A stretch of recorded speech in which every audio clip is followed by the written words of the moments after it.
এপিসোডের শুরুতেই আমরা স্টেশনে থাকা লোকেদের আওয়াজ শুনি। তারা বলছিল, good luck vice representative ma'am, সাবধানে যাবেন।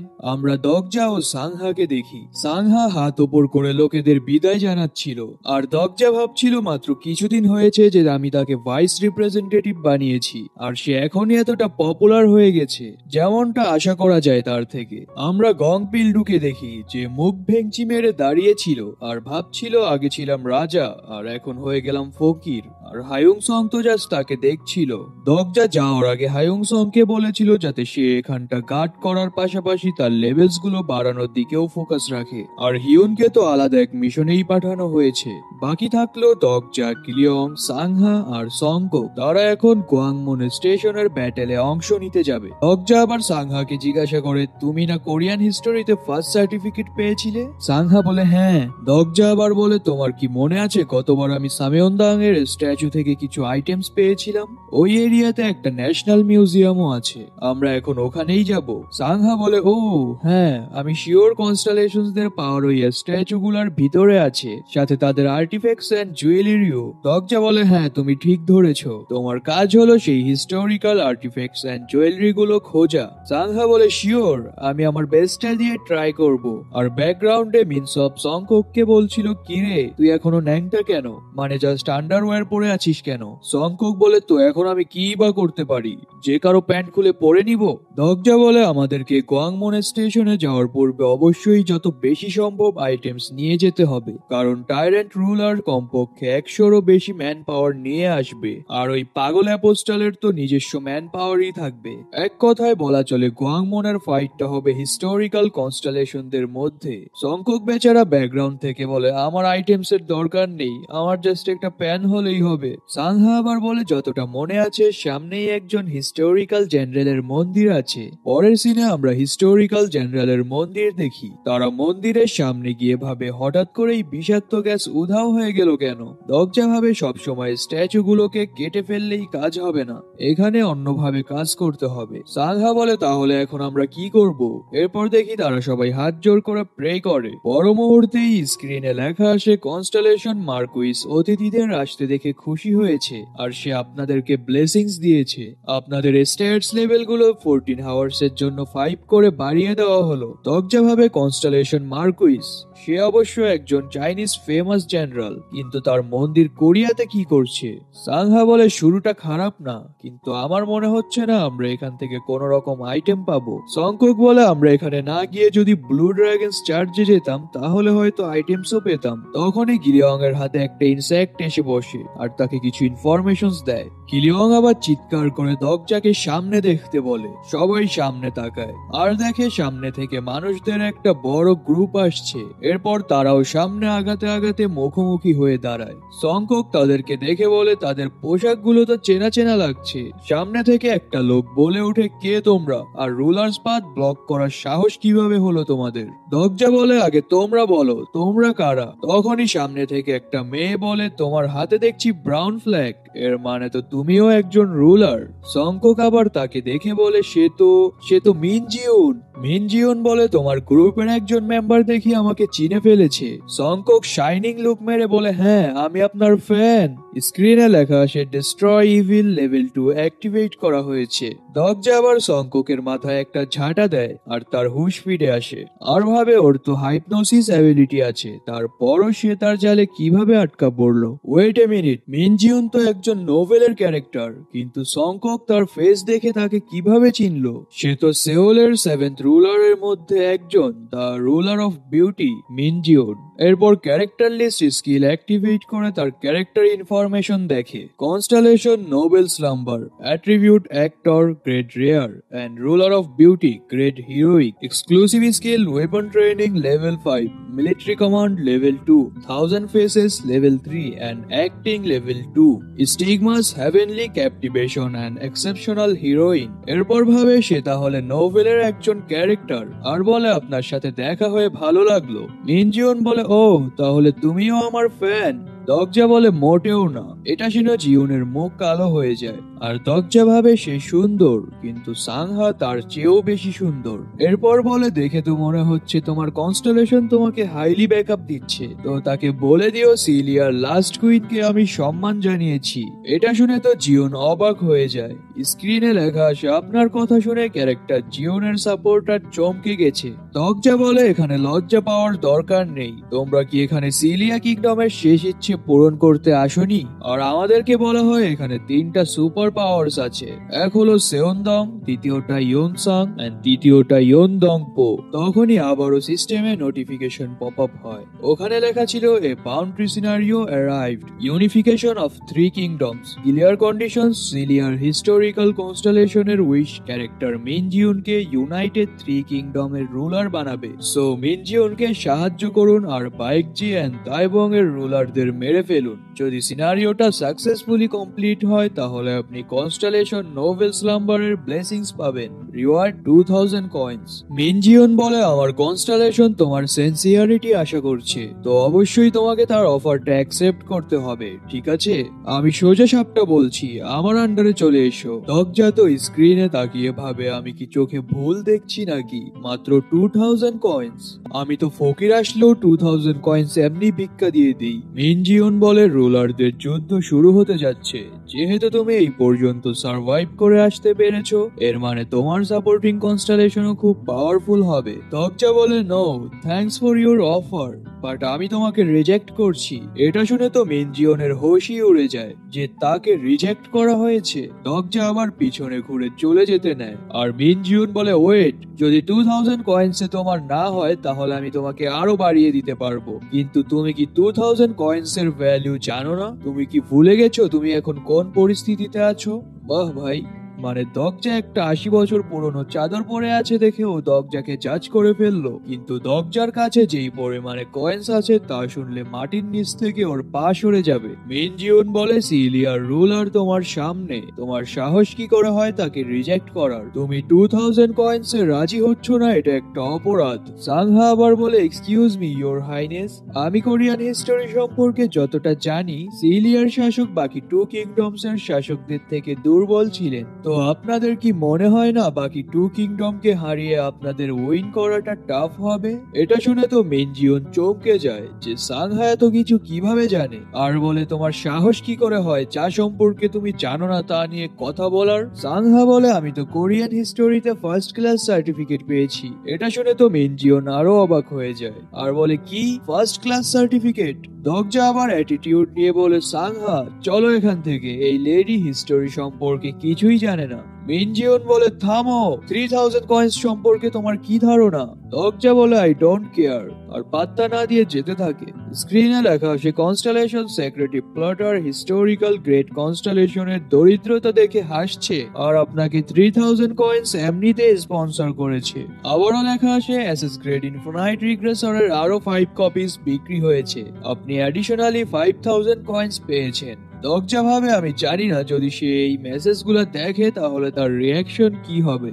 দরজা ওখান থেকে চলে যেতেই নাই, সে পিছন থেকে আবারও ডাকে আর বলে 3500 কয়েন্স না 3700 কয়েন্স দিব তোমাকে। দরজা ঘুরে বলে স্টপ। মিনজিউন ভাবে আমি জানতাম সে জাস্ট ভাব দেখাচ্ছিল, শেষমেশ তাহলে টাকার কাছে মাথা নতই করলো। দরজা বলে তোমার জন্য আমার তরফ থেকে একটা অফার আছে, 10,000 কয়েন্স সম্পর্কে তোমার কি ধারণা? জিওন বলে কি 10,000? দরজা বলে কি হয়েছে, এটা কম হয়ে গেল বুঝি? ওকে, তুমি যেহেতু সেওলের 7th রুলারের মধ্যে একজন, তাহলে কয়েনের পরিমাণটা 20,000 করা যাক, কি বলো? মিনজিউন বলে তুমি কি আমার সাথে মজা নিচ্ছ? তোমার কি মনে হয় তুমি 20,000 কয়েন্স এর যোগ্যতা রাখো? দরজা বলে তুমি হয়তো আমার কথা বুঝতে পারোনি, আমি বুঝাতে চেয়েছি আমি 20,000 কয়েন্স দিয়ে তোমাকে কিনতে চাই, সাথে তোমার পুরো গ্রুপ এন্ড ড্রপসদেরও। এটা বলেই টোকাবির মতো একটা চুটকি বাজায়, সাথে সাথেই মিনজিউনের সামনে স্ক্রিন ওপেন হয়। ওখানে জাস্ট সংখ্যা একের পর এক বাড়ছিলই। মিনজিউন ভাবে এটা হতে পারে না, তোমার কাছে কোনোভাবেই এত বেশি পরিমাণে কয়েন্স থাকতে পারে না। দগজা বলে তুমি নিজে গরিব, তাই তুমি অন্যদেরও তোমার মতো গরিব ভাবো। তখনই মিনজিউনের স্ক্রিনে অ্যামাউন্ট শো হয় 20,000 কয়েন্স, আর বলা হয় আপনি যদি কন্ট্রাক্ট সাইন করেন তাহলে এক্সচেঞ্জে 20,000 কয়েন্স পাবেন। এরপর বলে তোমার কি এখন বিশ্বাস হচ্ছে? আর আমার কাছে জাস্ট 20,000 কয়েন্সই নেই। এটা বলেই ওর টোটাল কয়েন্স অ্যামাউন্ট স্ক্রিনে শো করে, যেখানে কয়েন্সের সংখ্যা জাস্ট বেড়েই যাচ্ছিল। আর মিনজিউনের উদ্দেশ্যে বলে এই পৃথিবীতে টাকা দিয়েই সমস্ত কিছু সমাধান করা যায় না। তুমি তো একজন অ্যাক্ট্রেস, তুমি কি এতটুকু জানো না? তোমাকে দেখে আমি ডিসঅ্যাপয়েন্টেড। এগুলা দেখে শুনে তো মিনজিউনের রঙই উড়ে যায়। এরপর তারা সামনে আগাতে থাকে, আর সাংহা বলে মিস্টার দগজা, ওই মেয়েটা কি ফেমাস? আপনি আর সংকক তাকে চিনেন, কিন্তু আমি তো কখনো তার নামটাও শুনিনি। গিলিয়ং বলে হ্যাঁ আপু, আমিও কখনো তার নাম শুনিনি। সাংহা বলে শুনে ভালো লাগলো যে আমি একা না যে তার সম্পর্কে জানে না। আর দগজা ভাবে মিনজিউন শুধুমাত্র নোভেলেই এক্সিস্ট করে, তাই এটা স্বাভাবিক যে সাংহা বা গিলিয়ং তাকে চিনবে না। কিন্তু সমস্যা ওটা না, সমস্যা হলো সংকক তাকে কিভাবে চিনলো। আর সংককের উদ্দেশ্যে বলে তাকে দেখা বন্ধ করো আর সামনে আগাও, আমি বুঝেছি যে তুমি তার অনেক বড় ফ্যান। সংকক বলে হ্যাঁ, সে আসলেই খুব ফেমাস অ্যাক্টর। পর মুহূর্তেই বলে ওয়েট, মিনজিউন, আমি তাকে কিভাবে চিনি? আমি তো এই সময়ের মধ্যে তাকে কখনো দেখিনি। তার কথা শুনে তো দগজাও অবাক হয়ে যায়, আর ক্যারেক্টার লিস্ট অ্যাপ্লাই করে তার স্ট্যাটস দেখে, যেখানে সবই ঠিক ছিল, কিন্তু তার অ্যাট্রিবিউটস এর পাশ থেকে গেট অফ গায়েব হয়ে গিয়েছিল। এটা দেখে তো দগজাও চমকে যায় আর ভাবে এটা কিভাবে সম্ভব, তার এক্সক্লুসিভ অ্যাট্রিবিউট গট অফ গায়েব হয়ে গেল কিভাবে? এর মানে কি তাহলে সেও নোভেলের ক্যারেক্টারে পরিণত হয়ে গেছে? সিন শিফট হয়, স্ক্রিনে লেখা আসে আর মাত্র 35 আওয়ার্স বাকি আছে। আর দগজা ভাবে যেই সমস্ত লোকেরা ওয়েস অফ সার্ভাইভাল নোভেলটা পড়েছে তাদের সবার কাছে গড অফ নামের অ্যাট্রিবিউট থাকে, তার গড অফ অ্যাট্রিবিউট চলে গেছে। এর মানে তো তাহলে ক্যারেক্টাররা যখন এরকম সিনারিওতে চলে আসে যেখানে তারা পড়াটা ছেড়ে দিয়েছিল, তখন তাদের গড অফ অ্যাট্রিবিউটটা চলে যায় আর তারা নোভেলের একজন নর্মাল ক্যারেক্টারে পরিণত হয়। যদি এটা সত্য হয় তাহলে তো একদিন আমিও। দগজার ভাবার মাঝখানে স্ক্রিনে নোটিফিকেশন পপ আপ হয়, ক্যারেক্টার মিনজিউন আপনার প্রতি দুর্বল হয়ে পড়েছে। এটা দেখে তো দগজা রিয়্যাক্ট করার ভাষাটাই হারিয়ে ফেলে আর বলে কি আমার প্রতি তার ফিলিংস জন্মেছে? কিন্তু তাকে দেখে তো মনে হচ্ছে যে সে এখনো আমার প্রতি রেগে আছে। আর ভাবে ওহ, আমি তো একটা এপিসোডের কথা ভুলেই গিয়েছিলাম যেখানে জং হিউ কোনো এক রিগ্রেশনে তাকে বলেছিল তুমিই একমাত্র যে আমাকে এভাবে থ্রেট করেছে, এন্ড তার প্রতি তখন থেকে জিওনের স্ট্রং ফিলিংস তৈরি হয়। এর মানে তার ওই সিনটা এখন আমার উপর ধাবিত হয়েছে। আমরা মিন জিওনকে দেখি যে কিউট ফেস করে দগজার দিকে তাকিয়েছিল। সিন শিফট হয়, আমরা ন্যাশনাল মিউজিয়ামের সিন দেখি। দগজা আমাদেরকে একটা সর্ডের কথা বলছিল যা ছিল 4 টাইগার ইভিল কাটিং সর্ড, আর এটা এস র্যাঙ্কেরও ওপর গ্রেডের সর্ড যা গোয়াংমুন স্টেশনের একটা হিডেন প্যালেসে অবস্থিত। পর মুহূর্তেই জোকার সেজে বলে আমরাই ছিলাম যারা এই কথাগুলো লিখেছি যাতে সমস্ত গ্রুপস গোয়াংমুন স্টেশনে একত্রিত হয়। গিলিয়ং বলে যদি এরকম কোনো আইটেম আসলেই এক্সিস্ট করতো তাহলে কি আমরা তা আগে ভাগেই নেওয়ার চেষ্টা করতাম না? দগজা বলে না, আমার ওটার দরকার পড়তো না, কজ আমার কাছে অলরেডি স্টার র্যালি গ্রেডের সর্ড আছে, আর এখন ডেফিনেটলি সবাই সেই সর্ডটার জন্য যুদ্ধে মেতে উঠবে, আর আমরা সেই সুযোগটা কাজে লাগিয়ে সুবিধা নিব, আর শীঘ্রই অন্য পার্টিসরা তাদের চাল চালবে আর আমরা তাদের চাল অনুযায়ী মুভ করব। ওরা কথা বলছিলই হঠাৎ ওখানে ডোকাবি অ্যাপিয়ার হয় আর বলে হে হে, তোমরা দেখছি বলা ছাড়াই এখানে একত্রিত হয়ে গেছো। গুড বাচ্চারা, তাহলে তো তোমাদের পুরস্কার প্রাপ্য। এটা বলতেই চারিদিকে ভূমিকম্প হতে শুরু করে আর গ্রাউন্ডে ফাটল ধরতে আরম্ভ করে। স্ক্রিনে লেখা আসে মেইন সিনারিওতে থাকা কন্টেন্টস গুলো আপডেট করা হচ্ছে। আমরা দেখি গ্রাউন্ড থেকে একটা স্বর্ণের তৈরি থ্রোন বের হতে থাকে আর সবার স্ক্রিনে লেখা আসে fourth main scenario qualifications of a ruler has begin. Clear conditions গোয়াংমুন স্টেশনে থাকা অ্যাবসলিউট থ্রোনটায় বসা, আর এই সিনারিওতে শুধুমাত্র তারাই পার্টিসিপেট করতে পারবে যারা hidden scenario rulers path complete করেছে। আর যেই রুলার এই থ্রোনটায় বসবে সেওল ডোমে থাকা সমস্ত রুলার্সদের উপর সে শাসন করতে পারবে। আমরা দেখি গ্রাউন্ড ফেটে একটা বিশাল আকৃতির গোল্ডেন সিংহাসন বের হয়, আর লোকেরা বলে আরো একটা নতুন সিনারিও। দগজা ভাবে শিট, আমাদের টার্গেটেড স্টেশন চাংসিনকে আমরা এখনো দখল করতে পারিনি, এরই মধ্যে আবারও একটা নতুন সিনারিও। ডোকামি বলে তোমাদের সবাইকে কনফিউজ দেখাচ্ছে কেন, প্যারা নিও না তোমরা, এই সিনারিওর প্রসেস খুবই স্লোলি যাবে। আর ফোর্থ সিনারিওর আসল উদ্দেশ্য তো তোমরা সবাই কিছুটা আন্দাজ করতে পেরেছো, যে এর আসল মোটিভ হলো একমাত্র একজন রুলারকে সেই থ্রোনটায় বসানো। আর এটাও অবভিয়াস যে কেউ চাইলেই থ্রোনটায় বসতে পারবে না। সিংহাসনে বসার জন্য শুধুমাত্র তারাই চেষ্টা করতে পারবে যাদের যোগ্যতা প্রমাণ হবে। ঠিক আছে, তাহলে ফার্স্ট কোয়ালিফিকেশনটা রিভিল করছি আমি। এটা বলতেই আবারও সবার সামনে স্ক্রিন ওপেন হয়, যেখানে লেখা ছিল কোয়ালিফিকেশনস অফ এ রুলার। থ্রোনের রুলারকে অবশ্যই অন্য সবার চেয়ে বেশি নিষ্ঠুর ও নির্দয় হতে হবে, কজ সিংহাসন কখনো দুর্বল শাসক চাইবে না। আর সিংহাসনে বসার যোগ্যতা প্রমাণ করতে হলে আপনার কাছে অবশ্যই একটা ব্ল্যাক ফ্ল্যাগ থাকতে হবে, আর বাকি কোয়ালিফিকেশনস গুলো পরে উল্লেখ করা হবে। ডগজা ভাবে শিট, নোভেলে যেমনটা ছিল এখানেও তো সেম ওরকমটাই আছে। সিংহাসনে বসতে হলে আমাদেরকে মাস্ট বি বেস্টা স্টেশন দখল করতে হবে। সাংহা বলে আমাদের তো আরো 10টা স্টেশন দখল করতে হবে, কিন্তু আশেপাশে তো দখল করার মতো কোনো স্টেশনসই নেই, সব স্টেশনস অলরেডি দখল করা হয়ে গেছে। দগজা বলে এই কন্ডিশনটা এমন একটা সময় এড করা হয়েছে যখন আর কোনো খালি স্টেশনস অবশিষ্ট নেই। আর সাংহার উদ্দেশ্যে বলে তুমি কি ভুলে গেছো, ফ্ল্যাগের কালার আপগ্রেড করার ওয়ে শুধুমাত্র একটাই না, এখানে আরো একটা পদ্ধতি আছে, যা হলো অন্য গ্রুপের রিপ্রেজেন্টেটিভদের ফ্ল্যাগ দখল করা। তখনই ওখানে থাকা লোকেরা অ্যাটাক বলে দেয়, আর এক গ্রুপ অপর গ্রুপের সাথে ফাইট করা শুরু করে দেয়। আমরা দেখি ওখানে থাকা গ্রুপস গুলোর মধ্যে ভয়ানক যুদ্ধ বেঁধে যায়, আর দগজা একটা গাড়ির পিছনে কভার নিয়ে সব দেখছিল। সংকক বলে রিপ্রেজেন্টেটিভ স্যার, আপনি কি এগুলো দেখে ভয় পাচ্ছেন নাকি? দগজা বলে ভয় তো পাচ্ছি, কারণ আমাদের কাছে এখন পর্যাপ্ত পরিমাণে রিসোর্সেস নেই। আর বলে সবাই রেডি থেকো, আমি সিগন্যাল দেওয়ার সাথে সাথেই সবাই দৌড় দিবে, লেটস গো। আর সবাই দৌড়ে মিউজিয়ামের দিকে ছুটে যেতে থাকে। সিন ন্যাশনাল মিউজিয়ামে শিফট হয়, ওখানে পৌঁছে ওরা হাঁপাতে থাকে। সাংহা বলে আমরা এখানে এসেছি কেন?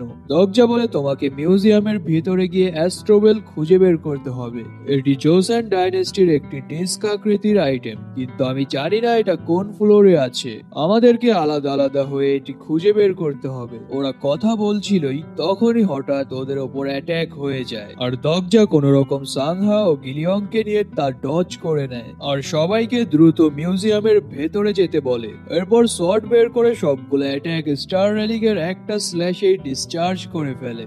ওপাশ থেকে কাউকে বলতে শুনি আমাকে এটা বলো না যে আমাদের পার্টির সকল মুভস ধরে ফেলেছে ওরা। তো আমরা সামনে একটা গ্রুপকে দেখি, এরপর তাদের লিডারের ইনফরমেশন দেখানো হয়। Name Chu Wang, constellation the last hero of ওয়াংবুল, attribute small time actor and blah blah. দগজা অ্যাটাক গুলো ডজ করতে করতে ভাবে ড্যামিট, আমি ভাবিও নি জেনারেল কিক পায়ের মতো একজন কনস্টেলেশন এই স্মল টাইম অ্যাক্টরকে স্পন্সর করবে। যদি আমি এখন আমার স্টেটস গুলো না বাড়াই তাহলে আমার মনে হয় না যে আমি তাদের সাথে একা পেরেও উঠতে পারবো।